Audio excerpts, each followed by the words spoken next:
episode of Men Able Matters with me, Steve Whitten. Now, my guest today is somebody I had a fantastic chat with a few weeks ago after we'd connected on LinkedIn, because I think in all the work that we do, we are really quite connected in terms of our purpose and our mission, coming at it from different angles, which will become clear as we have the conversation.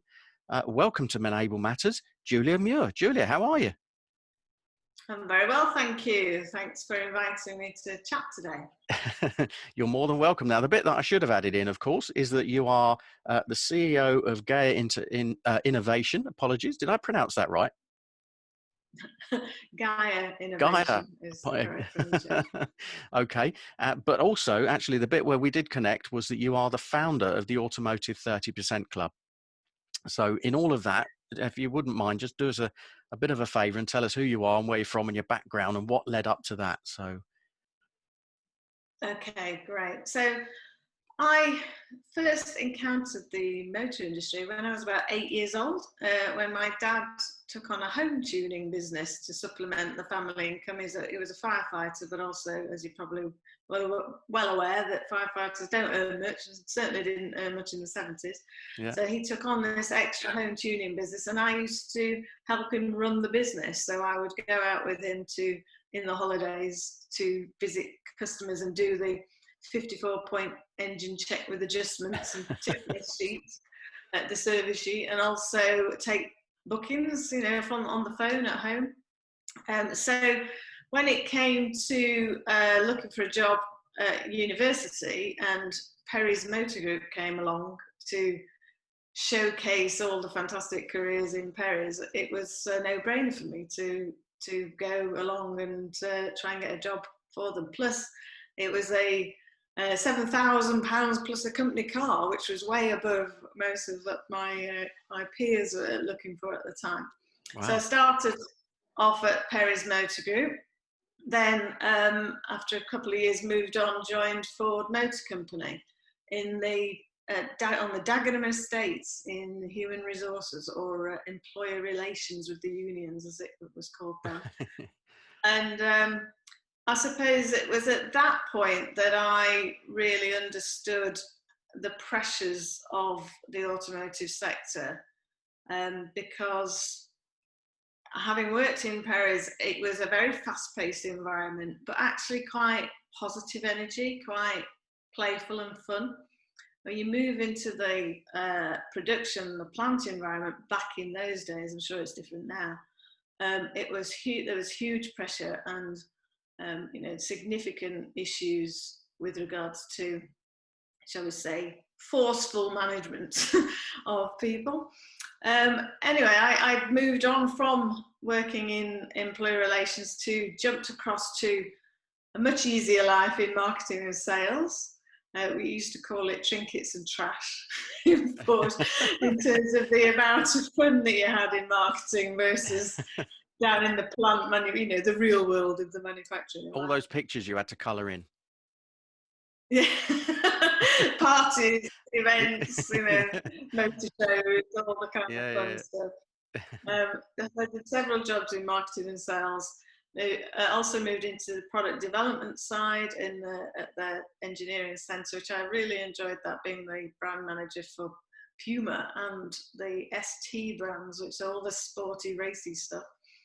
And then moved to Germany, worked in Ford of Germany for some time.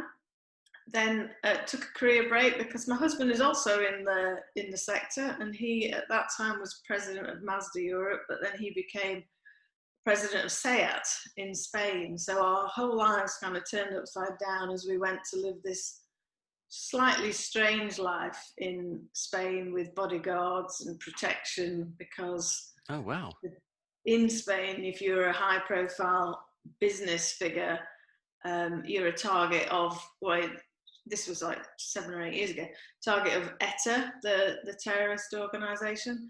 So that went from being kind of, oh, what fun in the sun we're going to have, to this is a slightly surreal world that I'm not sure what is for us. So we ended up going full circle, coming back to live in the UK.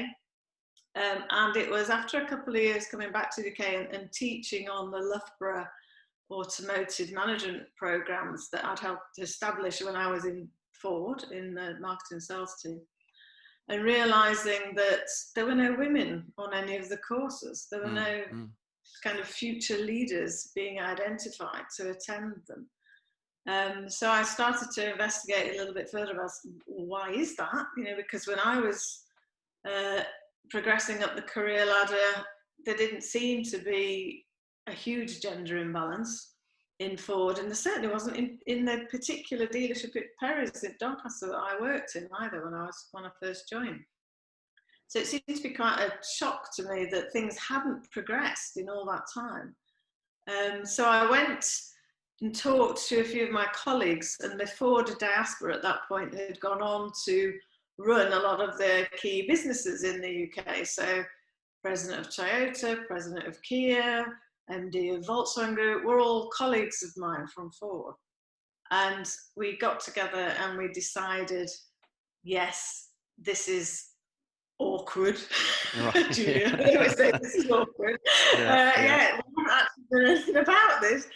In Ford, it was such an important part of what we did, and yet it didn't seem to have gone on in other organisations in quite the same way. So I found this little group of very willing, progressive leaders that would stand at the side of me and say, yes, we are going to change the situation and do more to get a better gender balance in the organisations that they run.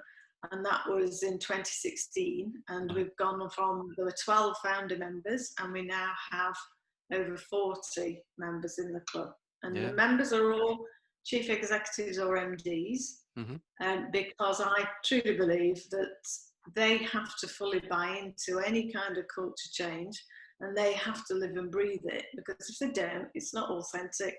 It becomes a policy that is written on the wall and everybody ignores, and no change actually really happens. So that is why the membership of the club is the very key decision maker in the organisation. So really that's been my journey through, and the 30% club is now we're gaining momentum, we're getting more members every month. We have hopefully we have a couple of very high profile that are talking to me now about coming on board soon, and so it seems to be something that I'm very pleased to say has not been kind of dropped with all the chaos and turmoil of 2020. Well, I certainly, we connected through LinkedIn, and I certainly see lots of the positive, inspirational stuff that not only you share, but that your organization shares, and the things that you're doing. So what just remind me, what are the goals of the 30% club? So the stated aim is that we will try to achieve at least, so kind of minimum, 30% of key leadership roles as identified by the organisation themselves, 30% to be filled by diverse women by 2030. And I've actually added in the word diverse this year, because although obviously we never expected it to be interpreted as middle-class white women, right? or white women that are a direct mirror image of the men that are in our sector. I felt it was necessary to specifically state that the benefits you get from gender balance is when you also get a diverse group of men and a diverse group of women interacting and bringing their complementary characteristics and sets of experience together.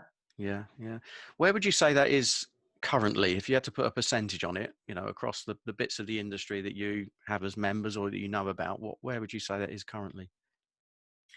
It's actually really impossible to say, because nobody collects the data in a robust form, and it's very varied. So the best indicator really is to look at the gender pay gap figures, because, well, until this year it was obligatory to publish your gender pay gap figures if you employ over 250 people. Mm-hmm. And so what we see in that is evidence of where there's an issue in terms of a gender balance. So the usual picture of organisations in the automotive sector is that there are very few women in the top quartile, few more in the second quartile, hardly any in the third quartile, but the fourth, the bottom quartile, has quite a good balance. Now that is something that is a positive sign for the future, because a few years ago there wouldn't have been many women in the lower quartile either in terms of pay, because the pay is, we're pretty confident that we don't have policies where men are paid a lot more than women, unless you start to delve into bonuses and commission-based systems that may favour men versus women. It's more the type of jobs that they're doing in organisations, the level that they're at, and the fact that for whatever reason, the industry would, for example, reward a sales executive with more money than an HR manager. And you have to start to unpick, well, why would that be? Because the HR manager's influence on the success of the organisation is huge. And is it right that a sales executive, relative to other people working in the organisation, earns so much more compared to that? On a very high risk basis as well in many remuneration policies that we see in the sector. Right. So, I mean, this is fascinating, isn't it? In as much as, where do you think we sit as a sector culturally then that's either created this or perpetuates this? What are the key challenges in the culture across the industry? I think that what we have is we are dealing with a legacy. So it's an industry that's been going up, that's been established in our country for over 100 years. The model has not significantly changed. The way that we do business has not significantly changed. There have been some recent leaps forward using technology, which in the future will lead to even more change. But the very basics of who works in what role and how they interact, how the dealers interact with the OEMs and the supplier chain hasn't really changed, and that, I believe, is the issue. So we are working within a 21st century advanced technology sector that actually still has a legacy culture of a 20th century industry. Right. And that manifests itself in that when you think back to the worker of the early 20th century, it was, the stereotypical man, breadwinner, family to support. Women weren't really able to work in this kind of environment. And so if they went to church, it would be on a Sunday. So therefore, weekend working is the challenge for those people, whereas other religions don't have Sunday as their holy day, and so but therefore it's not catered for in our sector. So what the challenge is that in order to change the profile of, or change the culture, is that you have to now look at, well, what does the 21st century worker really want and need in order to be able to get people that can work productively at the high performance level that the industry insists on and needs. We're objectives driven, huge positive impact on GDP and the effect of the economy. A lot of that is because we are very good at problem solving. We find an issue, we see it as a challenge, we throw all the energy at it, and we solve the problem. But when you're doing that with people that are not necessarily the most talented people, sometimes the way it's done causes huge amounts of collateral damage. You know, it's a case of, we used to say in JFDI, Yeah. which is just do it, but with Just an something, go and do insertion it. in between. It's like, I don't want to hear how are you going to do it. I don't want to hear any problems. Yeah, yeah. That's what you can do, JFDI. Mm, mm, And of course, that leads to fear, stress, anxiety. It leads to people doing it and getting mm, the mm. result, but at what cost? Yeah, And I yeah. think that kind of industry, we see that women tend to be a bit of a canary in the mine, Mm-hmm. in that when a culture starts to become toxic, where people are not really, they haven't really got they're not equipped with the way to solve a problem other than just working harder and harder and harder, you know, or pushing people, the women will tend to select out of that culture. Mm, mm. They'll see it's a toxic culture and they don't want to be part of it. And I think traditionally, men have found themselves in positions where they're not as able to escape a toxic culture. They've got too much wrapped up in it. They've got a pension, or they've got you know, a limited trade that can only be performed in that sector. And so they can't escape it as easily. They can't transfer to something else as easily.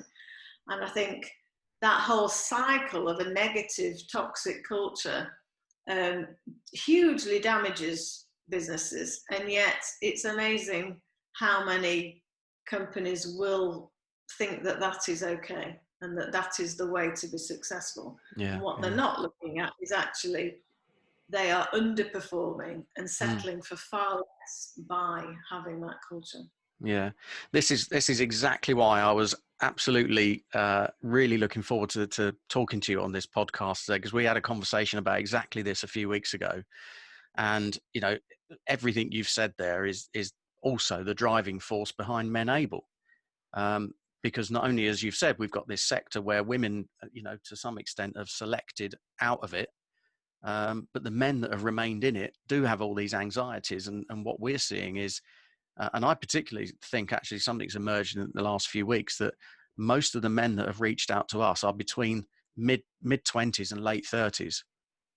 So I think there's you know, along with needing to address the gender imbalance issue, there is another thing coming up behind us, which is this sort of generational thing where, you know, particularly the young men that we're talking to are kind of going, no, it's not okay to be working in an environment where I'm treated in this way, or you know, where these things are happening.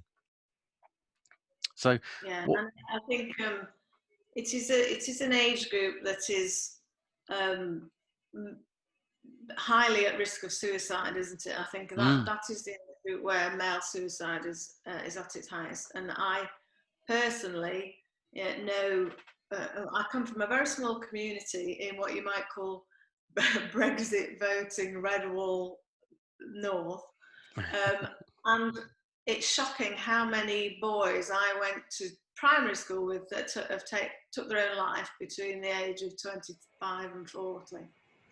Some of them, you know, two brothers in a family. mm, mm, And you just think, what, you know, first of all, what is it that is going on in that kind of community that means that boys just seem to, or young men, they're just not able to um, get the help that they need. mm, And, you know, a lot of it is linked to unfulfilled high expectations for them. You know, as in, you're going to be a breadwinner, you're going to be, you know, your whole vision of success in life is that you're going to probably get married, have some beautiful children, you're going to have a really good job, you're going to have a house that's as nice as your parents, if not better, nice car. And it doesn't always work out like that. mm, And mm, we don't teach our children the skills to cope, you know, coping strategies when things go wrong, mm, mm. and they don't have support, you know, and to be going, if they're going through challenges in their home life, which is often the case at that age, and then they're getting kicked at work as well, kind of just get on JFDI culture. There's no, they break, don't they? There is no way to, there's no flex left in the system for them. And my cousin took his own life when he was 33, and the shock to the family is horrendous, because you think, why didn't he come and talk to us? Why didn't we see it or know it? And it's because there's a stigma, or there's a barrier that young men find it hard to overcome. And I also think that the challenge that we have is that they can't, once they've got into that stage, they can't see beyond it. And it's like suddenly they don't care, what happens next. And although I also know young women who have tried to take their own lives, young women tend to not be successful at it. Whereas, like with my cousin, he'd worked out exactly what he was going to do. There was no way anyone was going to find him, and there was no way anyone could stop it being successful, if you know what I mean. So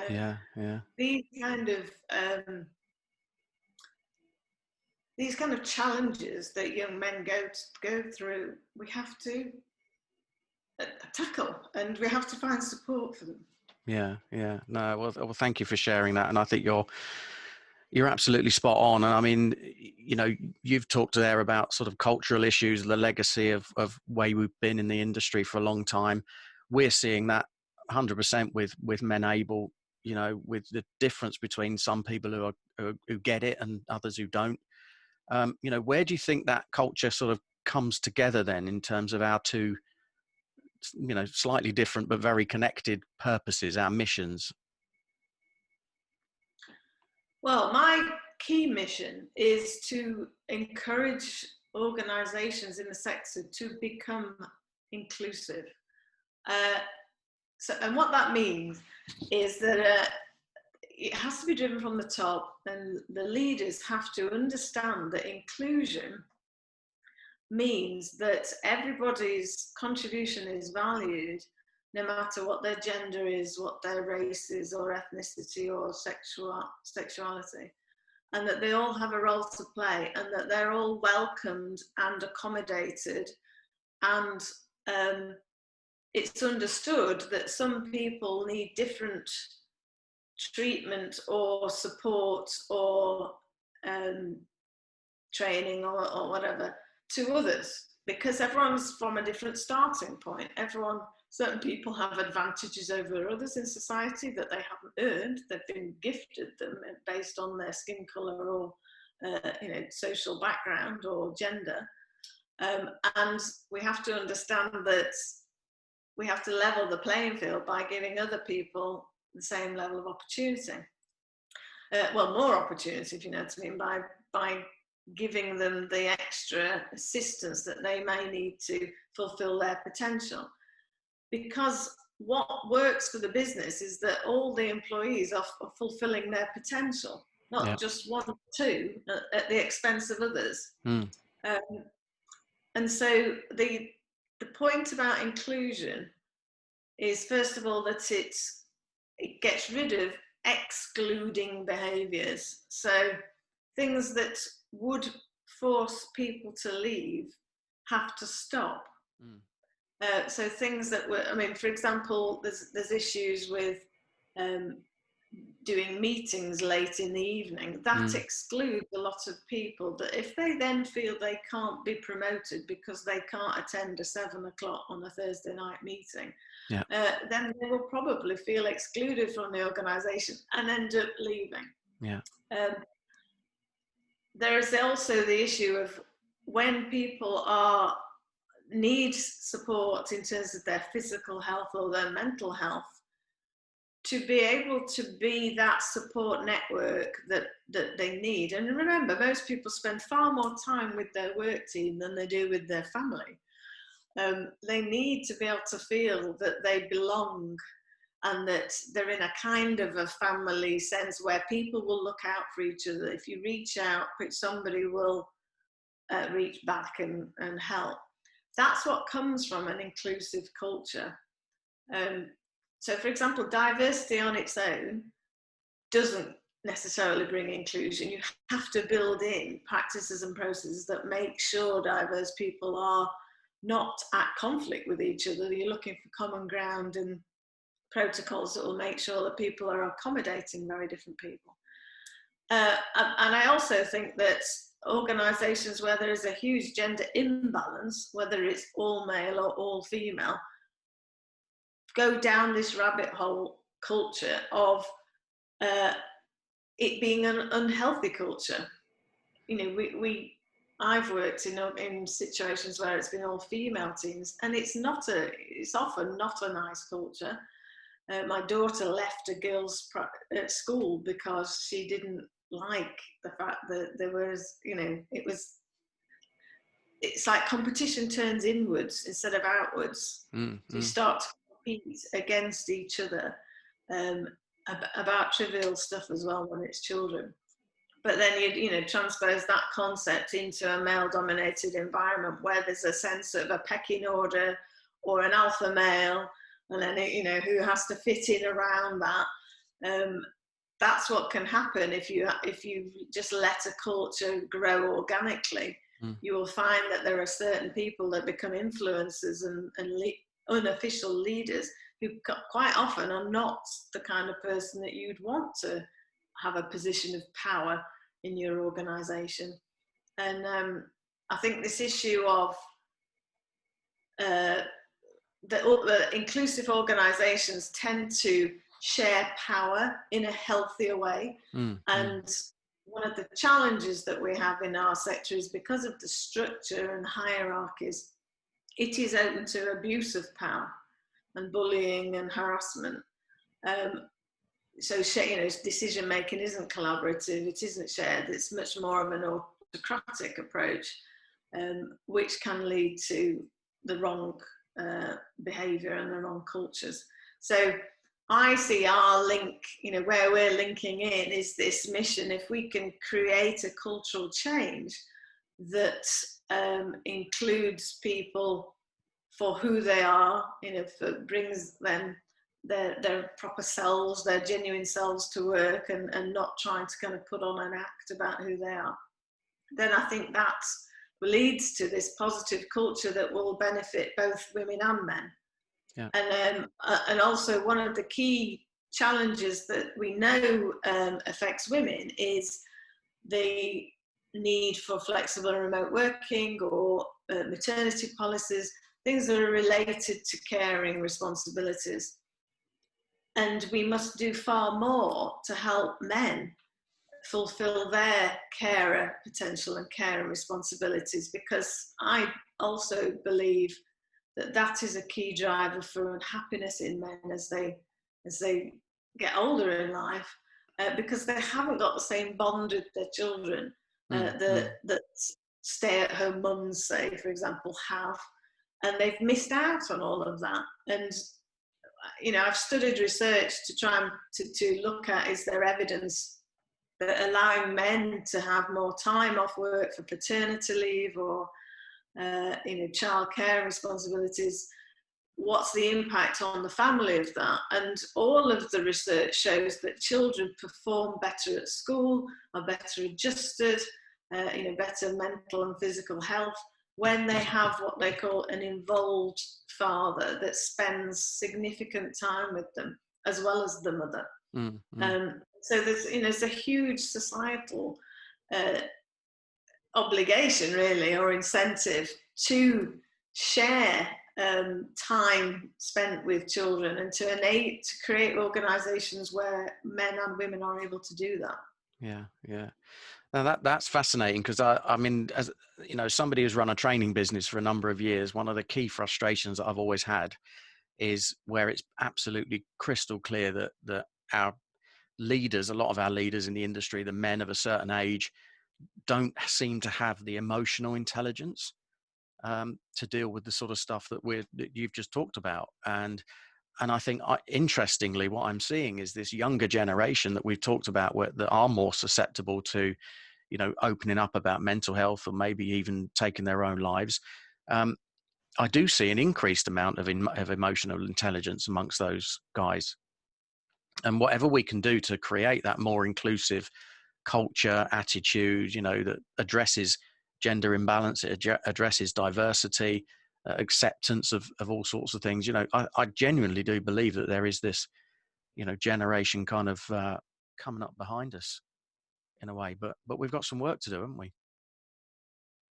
Well, all the studies show that millennials and Generation Z youngsters look for organisations where they have a more progressive work-life balance, remote working, flexible working, paternity leave, shared parental leave, and the men are looking as much as the women. Yeah. So to me, that's a real positive step forward. That shows that some things is going well with the parenting of some of those youngsters. It's the reality then of when they hit the workforce, what happens? Do they land themselves a role where they can fulfill their desires? Because the desires of young men now is that they do want to be hands-on dads as well as have a career. So it's not just about, it becomes, you used to say to women, can you really have it all? It's like, well, and men have it all, because up to now they've not really, they haven't had the joy of the child's caring. Yeah. Which is a joy. It's hard work, but it's a joy. Yeah. Now you mentioned just now about the remote working, and clearly, the challenges that we've had this year with the pandemic, and hopefully, when we get to a point where we can see us coming out of that, which I think we thought we were at, but I'm not so sure at the moment. I've seen a few commentators that have sort of said, we've probably seen 5 to 6 years worth of change happening in a few months. So what do you think are the kind of opportunities for inclusive and progressive employers then to grasp the learning of what we've gone through this year and move it on at a pace? Well, I've definitely seen the same in terms of plans that were probably there anyway to become more automated, become more less physically, the lower need to be physically present, have just been accelerated significantly this year, and I hope that they will stay that way. But what we have to also bear in mind is that whereas someone like myself, that have worked from home for the last 10 years, even bring my team to my house, which is where the office is built. But many people don't like working from home. So whereas some people find it stressful to have to get up and go into work, and because you've got the kids that you're juggling and all the other tasks that you've got to do, and it'd be great to not have to do that. For others, it's going to escape the home. They might live in a multiple occupancy as youngsters, where there's like 7 people all trying to use the kitchen at the same time. They might be in a bed sit. Might be still living with the parents and having to do Zoom calls from their bedroom. So it's certainly not for everyone. Yeah. But I still think that means we should do it, because this is all about what I was saying before about helping everybody fulfill their potential, but by different means. So it's great to have some people in the office and engaging, and it's great to have some people out of the office and being able to flex being remotely. The clever challenge is how you make sure that neither becomes excluded from the vibe and the visibility. So, for example, I know that some of our members, like Toyota and Volvo, are making it policies that when there'll be some people in the office, but a lot of people not in the office, that in those situations, they don't have the old way of working where they would all get together around a table in the office and then somebody would be dialing in on the conference call or on the video call. They will now all stay in their offices and all do the video call, because that then is democratic.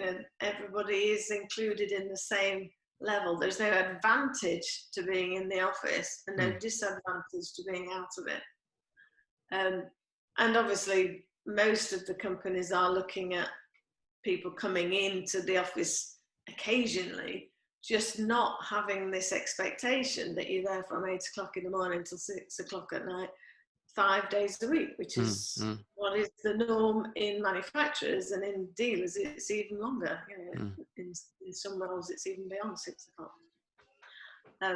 So I think there are some huge opportunities to come from this year. I'd also think though that we have a ticking time bomb that we must be stay alert for, and that is people's physical and mental wellness coming out of the pandemic, because I think everybody's been running on fumes, desperately trying to keep everything going, all the finger in the dike as the floods are hitting us. Both on a family side, homeschooling kids, and as well as trying to keep the business afloat. And that when we start to take our foot off the pedal, and that's usually when the adrenaline falls and illness takes over. And I think the companies really do have to start to prepare for the fact that there will be significant numbers of staff that will struggle next year. Yeah, no, I agree. I think one of the predictions we're making is that mental health will potentially be the next pandemic. And as you know, we've got people who've reached out to us from different countries. We've got 5 countries involved now, and it's the same story across the piece. So we think that this is a massive, big, heavy ball to roll up a very steep hill. I think.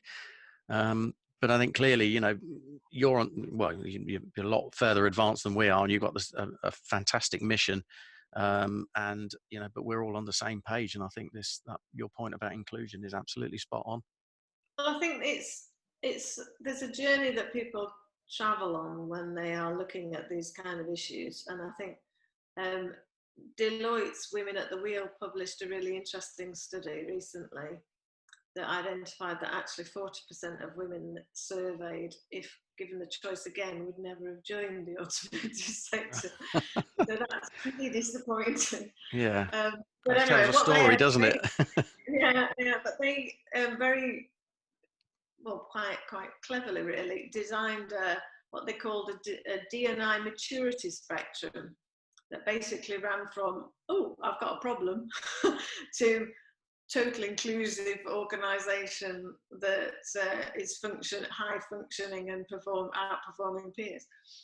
And I think organisations in our sector are all sitting along that spectrum, with only a few really at maybe 1 or 2 at the top. Most are really down at the bottom. And I think it's an educational journey. And I think the more you can stress the business case, because there's an absolute business case for looking after your people. The people are the ones that do the work. The people are the ones that meet the customers. They are the ones that drive the business.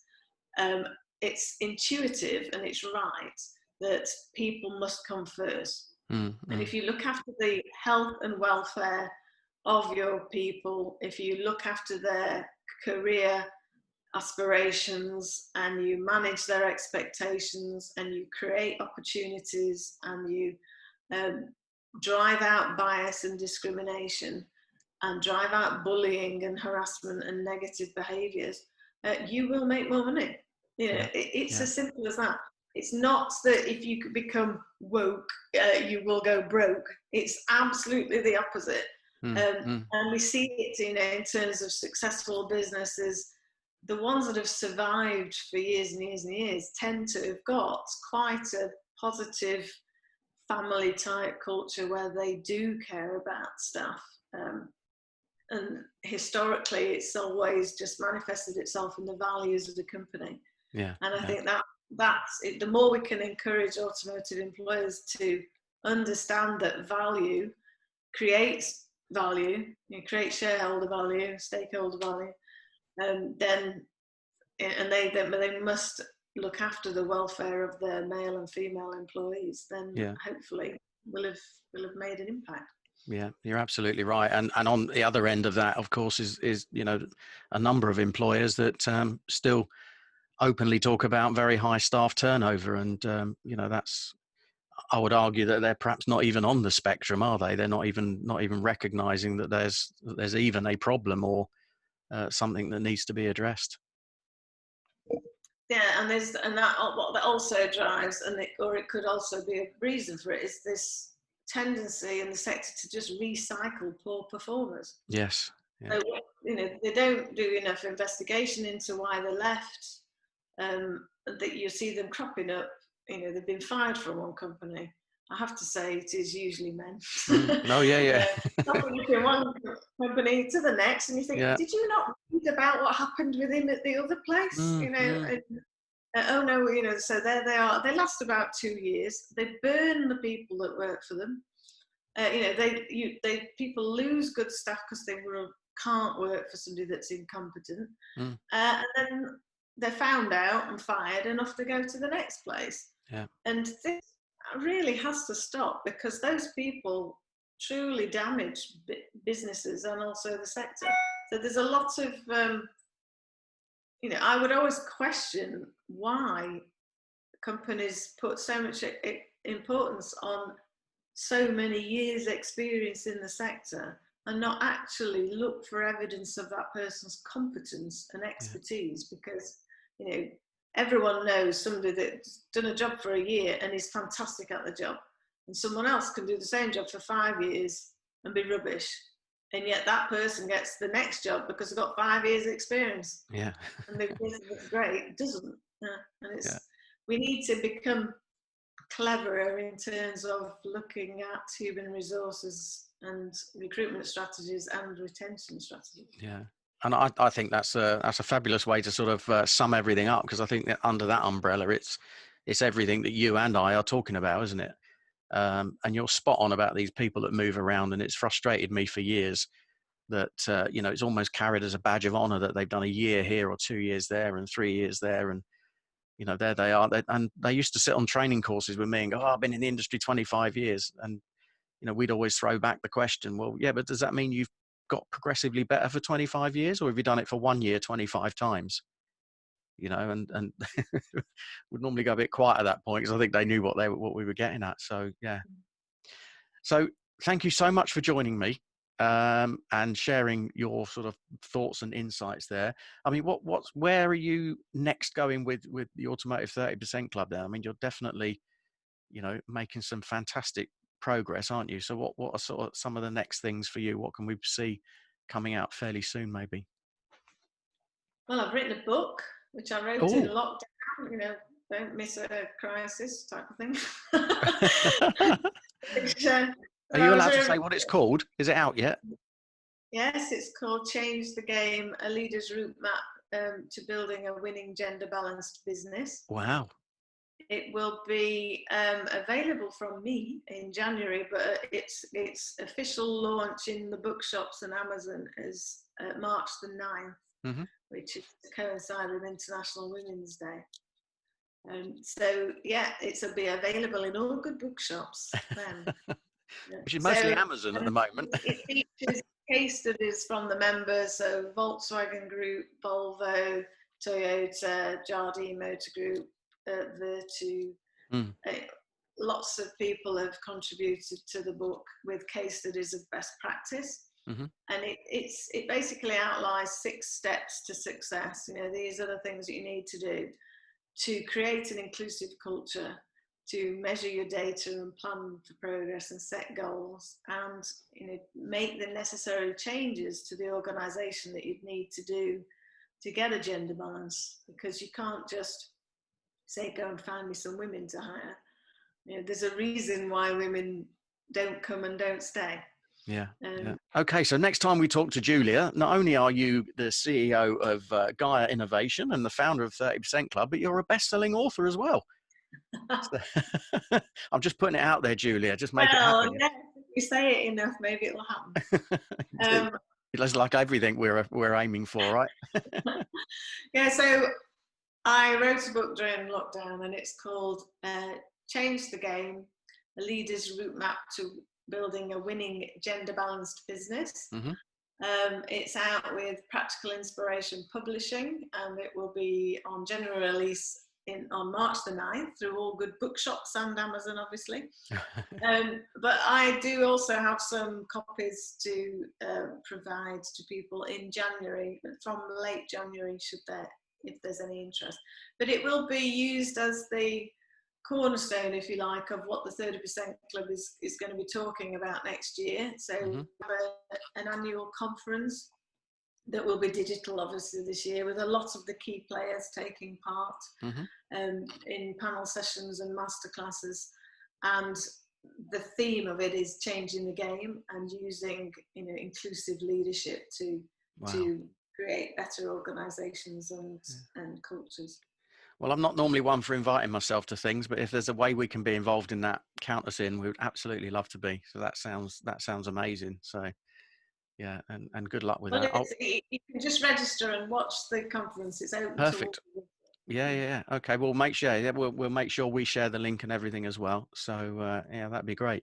And a signed copy of your book would be nice at some point as well. Very happy to pay. In case I'm famous one day. Yeah. You say you heard it here first. She was on my podcast originally. Which would be great. And it's actually a useful exercise because it made me distill everything, all your thoughts, all your comments, all your ideas. And people are often asking, oh, have you got some information on this, or do you know of any research on that? And so, of course, and now it's all in one place. So I'll just say, oh, just have a book. Here's my book. Yeah, amazing. Yeah, mates rates. Yeah. And is that the Yorkshire person in you that was? I'll obviously give it a discount to my automotive pals, clearly. How much? Right, well, that's Julia. That's been brilliant. Thank you so much. And I do just want to say that actually, when we had a conversation a few weeks ago, you were inspirational in terms of actually helping us to create a bit more of the direction for MenAble, and this is evolving kind of daily, and things coming out and so on. And what you've also done with this is to give me a boot up the backside to go and write the book that I've been threatening to do for many years as well.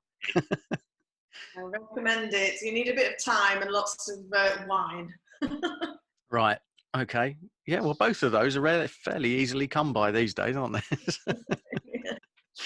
Brilliant. Julia, Muir, thank you so much for joining me, and good luck with everything. We'll keep in touch, and keep each other posted. Great. Well, thank you for having me and discussing such an important topic. Yeah, thank you. It's been brilliant. Thank you.